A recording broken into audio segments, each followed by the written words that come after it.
bem-vindos ao podcast do Instituto Ludwig von Mises Brasil. Meu nome é Bruno Garchagen. Hoje eu converso com o Manuel de Araújo, PhD em Relações Internacionais.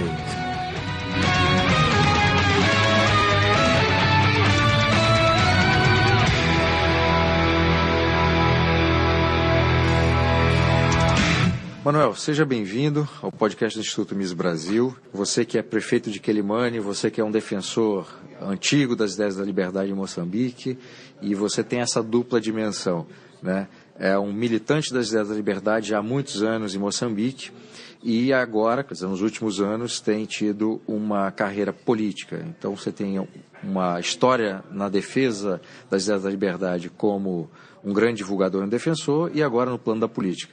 Então eu queria começar essa conversa te perguntando, antes de entrar propriamente no seu trabalho, como é que ser um defensor das ideias da liberdade num país, enfim, que tem uma trajetória um tanto turbulenta do ponto de vista político enfim, também não tem uma tradição das ideias da liberdade. Como é que é esse trabalho desde o início? Bom, é uma luta diária, de hora a hora, minuto a minuto, segundo a segundo. Porque se formos a ver o impacto que o sistema que havia sido instituído em Moçambique, que era o sistema marxista-leninista, deixou, não só no sistema político, mas, eu digo, esse mais eu sublinho, na arquitetura académica do país. Se formos a ver, diria que 98%, por exemplo, dos economistas em Moçambique tem uma matriz da esquerda. Diria também 95% ou 98% dos juristas tem uma matriz da esquerda. Os sociólogos, os antropólogos. Então, tu tens um país que basicamente é constituído, é pensado e claro, isso acaba se refletindo na prática.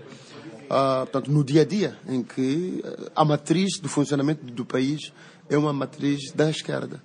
Ora, e foi isso que me levou a instituir o Think Tank, não é? Que é o Centro de Estudos Moçambicanos e Internacionais, porque nós acabamos descobrindo que havia uma outra história por contar que não era contada. Ora, nós tínhamos algumas inquietações que a matriz da esquerda não nos respondia, ou se respondia, não nos satisfazia, e fomos à procura de outras fontes, e foi assim que acabamos nos cruzando com esta matriz, que começou a responder, do nosso ponto de vista, a várias questões que estavam em aberto ou que eram insuficientemente respondidas. Ora, durante vários anos fizemos esse trabalho de advocacia, trabalhamos com várias instituições do Brasil, dos Estados Unidos e de outros países, no sentido de advogar. E o nosso mote era tornar acessível a literatura, para que as pessoas pudessem ter a opção, porque antes não havia opção, porque as pessoas não tinham acesso à literatura que não fosse de matriz esquerdista. E, como digo, se ao nível intelectual das pessoas que têm a licenciatura, o mestrado, os jornalistas e o resto andavam todos com essa formatação, imagina então num país onde o nível de analfabetismo ronda os 70%, pode imaginar o nível de ignorância em termos de alternativas ao modelo da esquerda existe no país. Então, esse diria que foi o primeiro combate. Mas depois nós chegamos a um ponto em que é preciso também ser pragmático, porque as pessoas dizem que tu só criticas. E às vezes somos tentados e aparece. E quando há oportunidade, eu acho que o desafio é mesmo aceitar e mostrar. Porque é uma oportunidade única que nós tínhamos de provar de que aquelas ideias que nós defendíamos não eram apenas ideias boas do ponto de vista teórico.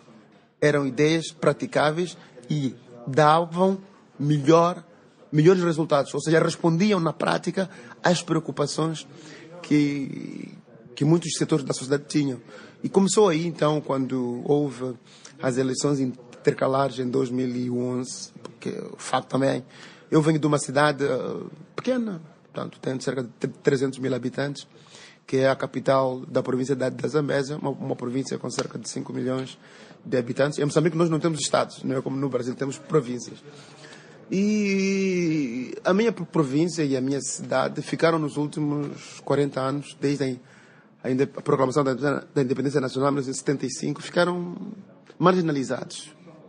Do ponto de vista econômico, do ponto de vista político, por causa da postura das pessoas ou da sociedade em relação ao poder do dia. Portanto, sempre fomos não alinhados com o poder do dia, mas críticos em relação a isso. E o poder do dia sempre, em termos de investimento, etc., há estudos já feitos e publicados que mostram que foi, apesar de ser a segunda província em termos de população e a segunda em termos de dimensão, é a província que menos recursos recebeu nos últimos 40 anos. Portanto, isso foi uma atitude deliberada.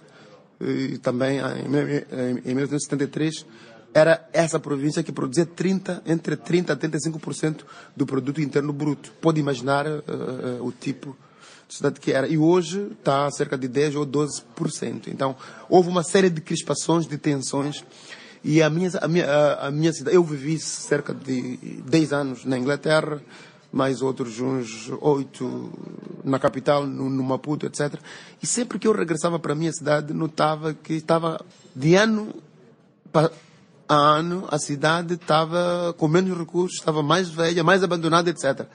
E quando houve essa oportunidade da eleição do prefeito, veio muita gente de muitos setores, da igreja, da sociedade civil, etc. E de alguns partidos políticos até, a pedirem para que eu pudesse concorrer, porque havia necessidade de dar a volta àquela situação, que era uma situação insustentável. Lembro-me que todos aqueles que tinham carro, quer dizer, era impossível ver carros no meio da cidade, por causa dos buracos que existiam, porque não havia manutenção. Até o próprio governador deixou de andar com o seu Mercedes, o governador provincial, e andava com um carro lá em Moçambique que chamamos de 4x4. Portanto, são os carros de tração a 4 rodas. Porque, para poder aguentar. Portanto, era preciso que alguém tomasse a rédea e começasse com um processo de regeneração cultural, regeneração do património, das pessoas, etc, etc. E abraçamos essa causa, e o modelo que aplicamos foi exatamente esse. E a primeira medida que nós tomamos foi colocar um freeze no processo do aumento dos impostos. Portanto, porque nós acreditamos, por exemplo, do ponto de vista teórico, de que, quando o imposto é razoável ou é mínimo, há um incentivo das pessoas para poderem pagar. E se tu sobes, e nós fizemos isso e deu resultados. Por exemplo, nos mercados, etc, etc. As pessoas passaram a pagar mais e, portanto, a Câmara Municipal, tanto o município ou a cidade, passou a ter mais recursos, e tendo mais recursos conseguiu investir mais. E quando as pessoas começam a ver de que a sua contribuição tributária está a contribuir, está a melhorar as condições suas de trabalho ou da infraestrutura, acabam sentindo um maior incentivo para que também continuem a pagar. Portanto, esse é um pequeno exemplo que eu dou, como é que tu utilizas os pressupostos teóricos no seu trabalho político ou administrativo. Voltando um pouco no tempo, o país se torna independente nos anos 70. E quanto tempo de governo marxista até haver a mudança? Portanto, o país torna-se independente em 1975. Sim. E torna-se marxista 2 anos depois, 1900, marxista-leninista, como eles diziam, em 1977. Ora, de 77 até 1986, nós tínhamos partido único e economia centralmente planificada. Mas com a crise do leste europeu, o leste europeu já não podia subsidiar todos os regimes no mundo, tinha que fazer escolhas.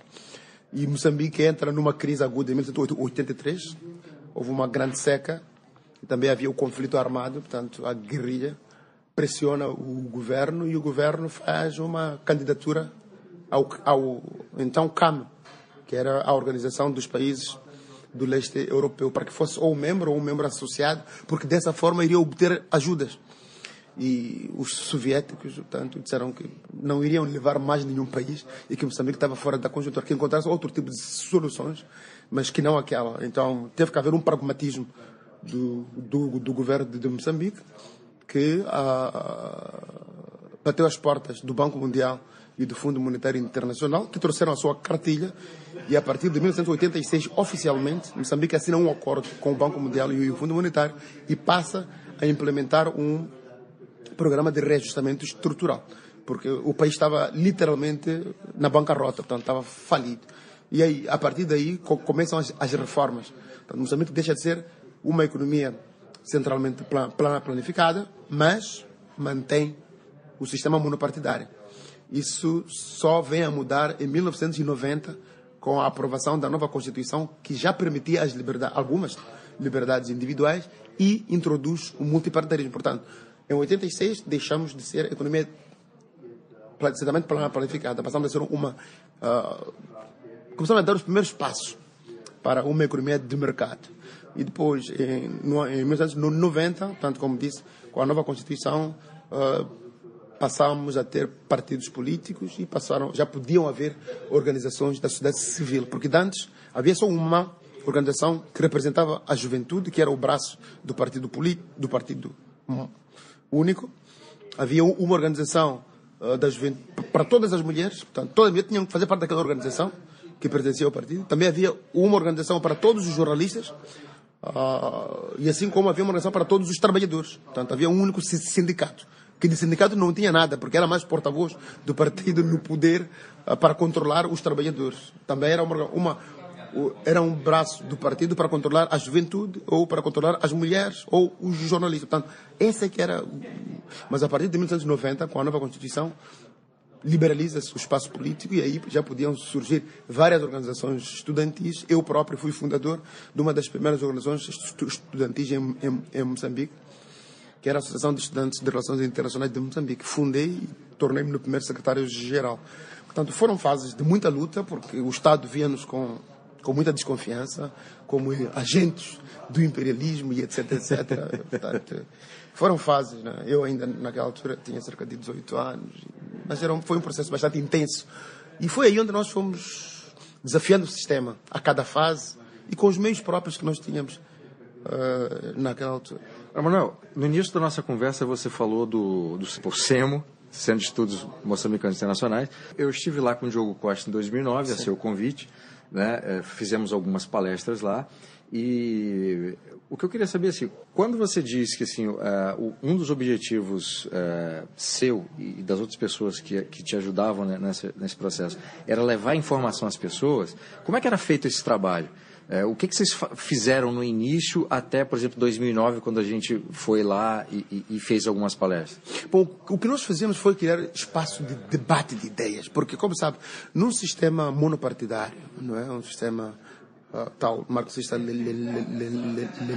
leninista, não se tolera uma opinião divergente ou distinta da opinião oficial. Portanto, se o Estado pensa que aquela parede é azul, mesmo que a parede seja verde, tu tens que dizer que aquela parede é azul, porque o Estado disse. Se o Estado diz que está a chover, tu não és permitido a dizer que não está a chover. Portanto, ninguém mais, o Estado, o partido no poder, tem um monopólio da verdade. E nós, a nossa tarefa era de construir isso. Mostrar que não. Eu, como cidadão, tenho direito e tenho a maturidade para pensar com o meu próprio cérebro, com a minha própria cabeça. E até hoje, temos em Moçambique pessoas formadas, licenciadas, e algumas com mestrados, que têm medo de pensar com a sua própria cabeça, porque as consequências de pensar iam até a pena de morte. Só porque tu pensaste diferentemente, quando o quadro do partido disse que a parede era azul, tu disse, mas não, mas tu estás a dizer que aquela parede é azul, mas eu estou a vê-la, é verde. Portanto, mesmo quando tu visse que era verde, tinhas que dizer aquilo que o funcionário do partido disse. Então, era preciso desconstruir isso, porque nós não nos sentimos confortáveis com isso. E o que nós fizemos era promover palestras sobre vários temas. Sobre a educação, sobre a saúde, e também trazer outros modelos de gerir a educação. Porque o grande problema das economias socialistas é que tudo tem de ser decidido no topo e vem para baixo. Não, nós também somos capazes de pensar, nós temos soluções para nós. Nós sabemos qual é o melhor modelo para a educação, para a saúde. E isso, para eles, era incômodo. porque não estavam habituados a coabitar com pessoas que pensassem diferente. Então, a ideia era exatamente essa: colocar, normalizar o pensar, primeiro. Segundo, normalizar o pensar diferente. Portanto, com o Melimo, nós tínhamos como objetivo atingir a camada estudantil, porque era um movimento de estudantes liberais, e eram esses estudantes. Nós promovemos palestras nas universidades, mas ao nível do SEMO era mais para a sociedade civil, para os funcionários do Estado,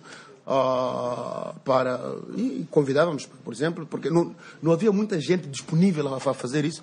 A maior parte das pessoas que nós convidávamos, por exemplo, eram pessoas que vinham fora do país, porque, bom, o perigo para eles era menor em relação àquilo que um moçambicano normal podia se expor. E isso fazíamos ao nível da capital do país, numa primeira fase, mas depois começamos a ir para as províncias. Só para dar um exemplo, com a vossa visita, vocês visitaram vários órgãos de informação. Há um órgão de informação, que é o jornal O País, que até hoje publica artigos liberais, tanto retira da página do Ordem Livre, até hoje.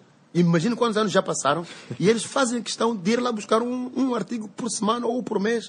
Portanto, teve um impacto que nós próprios não esperávamos que tivesse. E ao publicar um artigo naquela dimensão, portanto, o número de pessoas que têm acesso àquele artigo cresce, e as pessoas começam a pensar de uma forma não só autônoma, como de uma forma independente. Qual é a situação, como é que você vê em termos de evolução desse debate, desse interesse pelas pessoas, de 2009, quando nós estivemos lá, para agora? Eu lembro que em 2009 eu vi, vocês nos levaram a vários lugares, conversar com jornalistas e tal, e quando eu estava no hotel, eu vi uma das emissoras de televisão, havia um programa de debate. E o que eu sentia, tanto nesses encontros quanto nesse programa de televisão, era uma vontade das pessoas, jovens e adultos, de ter sua voz sendo ouvida. Né? Junto com esse trabalho de vocês, o que você vê em termos de evolução de 2009 até agora na divulgação das Infelizmente, eu vejo que houve um recuo. Nós começamos com os debates públicos, depois o debate passou para a blogosfera, foi a era dos blogs, todo mundo tinha opinião nos blogs. Hoje o debate já não é na blogosfera, é no Facebook. E o debate no Facebook é o mais livre possível. Exato. Mas na televisão, não. Já foi amordaçado, porque o Estado apercebeu-se do impacto do poder da televisão. Então eles licenciam quem deve ir à televisão. Até as televisões privadas. Porque o que o Estado faz é uma chantagem. Por exemplo, até hoje, infelizmente, o Estado, como uma herança do regime monopartidário, o maior agente econômico em Moçambique é o Estado. Portanto, se tu és um empresário, um empreiteiro na área da construção civil, se tu não ganhas concursos com o Estado para fazer estrada, para construir escolas ou hospitais, vais literalmente na falência. Então, todos aqueles que têm opiniões divergentes do Estado ou que se associam a pessoas com opiniões diferentes, não ganham os concursos. E não ganhando os concursos, a empresa vai. Então, foi assim que o Estado acaba amordaçando a opinião e passou a controlar a imprensa, primeiro a imprensa escrita, depois a imprensa, aliás, os órgãos de comunicação não escritos, como a rádio e a televisão. Hoje, se queres um debate a sério, só tens que ir para o Facebook. Entendi. A situação política também mudou um bocado, né? A situação política deteriorou-se, porque agora temos o líder da oposição que está nas matas da Gorongosa, portanto foi forçado a refugiar-se lá. Imagine, o líder da oposição, uma pessoa que lidera um partido que tem mais de 90 membros do Parlamento, não se encontra em nenhuma cidade de Moçambique, teve que se refugiar no mato porque corria perigo de vida. Que era uma coisa que aconteceu durante o antigo regime, né? Aconteceu. As pessoas iam para a floresta porque era meio de luta, né? Exatamente.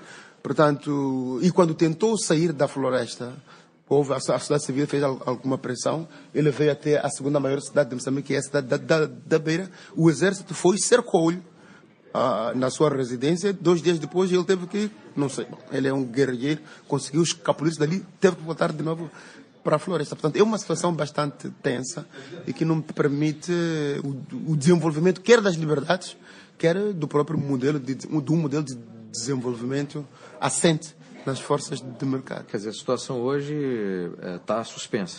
Sim, está suspensa. E eu classifico da seguinte forma, é que o Estado foi capturado por um partido. E dentro desse partido há uma elite, há um grupo que capturou o partido. E, portanto, andamos nesse processo de captura da captura. E é bastante difícil. E é uma fase de transição bastante difícil. Esse partido qual é, mano? É o partido Frelimo. Frelimo, que é um partido de esquerda, de esquerda, com inspiração marxista-leninista, sim, como eles diziam. E isto cria grandes problemas, quer para os estudantes, para a sociedade civil, para os empresários, para a economia. Imagino para você que é prefeito de Quelimane. Pode imaginar, portanto, como é a relação entre os diversos níveis de governação. Por exemplo, só para dar, há algumas verbas que o Estado deve transferir para os municípios. E vou lhe dizer agora, já estamos em junho, finais de junho, desde janeiro deste ano, já passam 6 meses, que essas verbas não são transferidas. Portanto, nós temos que sobreviver com as taxas locais que nós conseguimos, graças ao termos aperfeiçoado o mecanismo de recolha e de estarmos a resolver os problemas que as pessoas estão a pagar. Imagine se nós não tivéssemos dado esse salto. Estávamos literalmente sufocados. Quer dizer, hoje Quelimane consegue sobreviver porque você adotou uma solução liberal. Sim, uma solução liberal. E temos também contatos e amizades fora do país e isso dá-nos alguma lufada do ar, mas não conseguimos fazer nem um terço daquilo que era o nosso manifesto. Entendi. Porque as barreiras, quer políticas, quer económicas, quer, enfim, outras, são enormes. Manuel, para encerrar essa nossa conversa, como é que você descobre as ideias da liberdade? Como é que um jovem de Moçambique tem acesso aos primeiros autores? Como é que se dá esse primeiro contato e depois o processo? Bom, eu, por acaso, fui, depois de ter concluído o meu ensino secundário, o ensino médio, portanto, eu queria estudar e, naquela altura, esse processo era feito através de afetação. Portanto, era o Estado que decidia o que tu tens de fazer. Vai ser engenheiro, vai ser economista, mesmo que tu não quisesse. O ano em que eu termino foi o primeiro ano em que se introduziram exames de admissão. Estávamos já nesse processo de liberalização do sistema político. E foi possível escolher aquilo que... Era uma escolha condicionada, digamos. Você tinha diziam, entre A e B, tu podes fazer A ou B. Então, pelo menos, mas mesmo assim, já era a escolha. Percebes? Portanto, era uma escolha limitada, mas mesmo assim era a escolha. Então, eu até, por acaso, eu tinha recebido uma bolsa, era para ir para a União Soviética naquela altura. E eu recusei-me a ir. Porque eu já escutava as rádios. Eu escutava BBC, eu escutava Voz da América, escutava Rádio França Internacional, mas também escutava a Rádio China, a Rádio... Portanto, eu era um fã de rádio. Foi ali onde comecei a ver que alguma coisa não estava. E fui acompanhando as mudanças no leste europeu. E quando saiu a bolsa para ir para a Rússia, eu disse, não, eu não vou à Rússia. Então, acabei indo para curso de Relações Internacionais. Mas naquela altura, o curso de Relações Internacionais era para formar diplomatas apenas. E tu tinhas que ser membro do partido, porque tu não podias ser diplomata sem ser membro do partido. Porque ainda estávamos naquela fase da transição. Mas até terminarmos o curso, houve as mudanças e eu fui daqueles que incentivou e fui um dos fundadores da primeira associação de estudantes de Moçambique. E, claro, a partir daí comecei a ser logo visto como um não da linha. Um subversivo. Um subversivo, exatamente. E a partir daí foi um passo e o outro. Eu lembro, porque havia um critério que os melhores 4 estudantes da minha turma iriam para uma bolsa para a Inglaterra. E eu fazia parte dos 4, mas não ganhei a bolsa porque fui considerado subversivo, porque eu era presidente da Associação de Estudantes. E sempre tive esse sonho de, perdi aquela bolsa, mas um dia eu ia ir à Inglaterra. Portanto, depois, por minhas próprias, acabei fazendo o meu primeiro mestrado no Zimbábue. Mas para mim, aquele mestrado era uma forma de melhorar o meu inglês para aquele sonho que eu tinha, que era, portanto, de poder ir para a Inglaterra. E depois trabalhei para um projeto das Nações Unidas, que é o projeto sobre o desenvolvimento humano, relatório de desenvolvimento humano. Fizemos o primeiro relatório. E vieram 2 docentes da Universidade de Londres, Escola de Estudos Africanos e Orientais, como consultores. E eu era assistente deles, portanto, nesse relatório de desenvolvimento humano. E eles gostaram do meu trabalho, da minha forma de ser, e disseram, olha, tu tens um potencial. Se quiseres estudar, nós podemos te abrir uma possibilidade de uma boa bolsa de estudo. E eu fiz, portanto, preenchi o application form e acabei indo para a Inglaterra. E lá na Inglaterra começo a ler, começo a ter contato com uma outra literatura e eu fico confuso, lembro? Porque eu vinha naquela matriz da esquerda, chego lá, começo a ver que as coisas não são bem assim. E fico na dúvida, literalmente. Era uma dúvida epistemológica, era uma via metodológica, teórica, a tal ponto que eu, numa dada altura, fiz algumas poupanças. A minha dúvida era, o sistema socialista falhou porque teoricamente estava errado ou falhou na implementação? Essa era a minha dúvida naquela altura. E eu precisava de ir para um país socialista para ver o que era. E acabei indo para Cuba. Cheguei lá, vi aquilo e quando regressei eu já não era. Eu já estava curado. Literalmente curado, porque é interessante que do ponto de vista cultural gostei muito de Cuba. Eu ia por 15 dias, mas quando troquei as libras no mercado secundário deu para muito mais, acabei ficando muito mais de tempo lá. Isso permitiu-me entrar no âmago da sociedade cubana e sentir, e também porque havia muitos cubanos que haviam trabalhado em Angola e em Moçambique, e esses foram quase os meus professores do que é que não funciona no sistema de Cuba. E quando voltei tanto de Cuba, eu já estava literalmente curado. E depois passou 8 anos na Inglaterra. Sim. E isso foi durante esse processo da minha estadia na Inglaterra. Foi um processo lento. Portanto, eu quando terminei o meu mestrado, o meu segundo mestrado, portanto, na Inglaterra, acabei concorrendo para um emprego que havia, que era na Amnistia Internacional. Portanto, aí também tive acesso a uma outra literatura sobre os direitos humanos, sobre as liberdades fundamentais, e daí, portanto, foi um passo a seguir. Acabei conhecendo, né, nessa altura, o Institute of Economic Affairs, portanto, de Londres. De lá foram eles que me introduziram ao Atlas Foundation. Depois foi o Atlas Foundation que me introduziu, foi o Alex Schaffer, que me introduziu aqui à Universidade Católica, à Ordem Livre, ao Instituto Mises e todas as outras instituições que lutam, ao Acton Institute, etc. Portanto, foi mais ou menos esse trajeto. Tá bom. Manuel, muitíssimo obrigado pela entrevista. Parabéns pelo trabalho que você vem desenvolvendo lá em Moçambique, como defensor das ideias da liberdade, tanto no plano intelectual, agora no plano político. Eu espero que Moçambique consiga resolver. Eu espero que sim, mas nós gostaríamos de poder contar com a solidariedade intelectual do mundo liberal, porque se forem a ver, por exemplo, eu não queria falar de política, mas a relação que os governos da esquerda têm entre si, e aqui vou dar um exemplo, a relação que o presidente Lula e a Dilma tinha com o governo de Moçambique era bastante profunda. Houve, por exemplo, vários projetos que foram feitos lá, incluindo o aeroporto de Nacala, que não foi pago. Eu soube que saiu agora num dos jornais brasileiros de que Moçambique não pagou duas das prestações que o Banco de Desenvolvimento, o vosso BNDES, fez para Moçambique. Portanto, mas não há esses contactos, tirando a vossa visita na altura com o Diogo, que fizeram. A nossa relação tem sido bastante passiva, diria. Manuel, muito obrigado pela entrevista.